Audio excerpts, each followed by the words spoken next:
Aló, con el perro. Loco, es obvio, estás llamando a mi teléfono. Wow. Bueno, es cierto. Oye, loco, ¿no quieres probar algo súper ricky? Ajá, ¿qué es? Ojalá que sea algo refrescante, que me ando palmando de una goma, balurde. Wow. Sí, loco. Es súper mega refrescante, nutritivo y sabroso. Ven y date tu resbaladita al oriental. Te voy a invitar a un batifruti. ¿Un batifruti? ¿Qué es esa onda? Como una fruta de Batman. ¡Jo, jo, jo! Este perro es bien chistosín. No, hombre. Son unos batidos de fruta. Venite, que están buenísimos.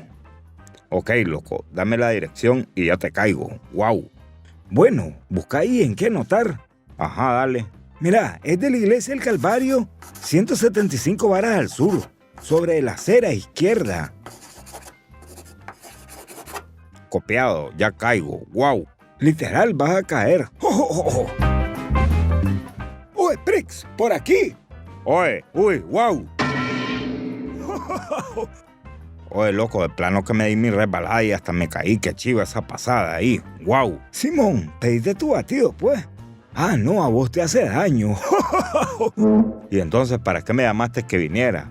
Para ver cómo te resbalaba. De clase onda este viejo. Exquisitos granizados frutales, lácteos y café frozen a precio accesible y con la excelente atención brindada por sus propietarios.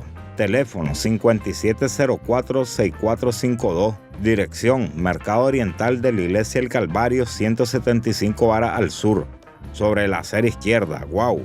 Vengan a darse su resbaladita para que prueben el mejor batido de todo el Oriental. Wow.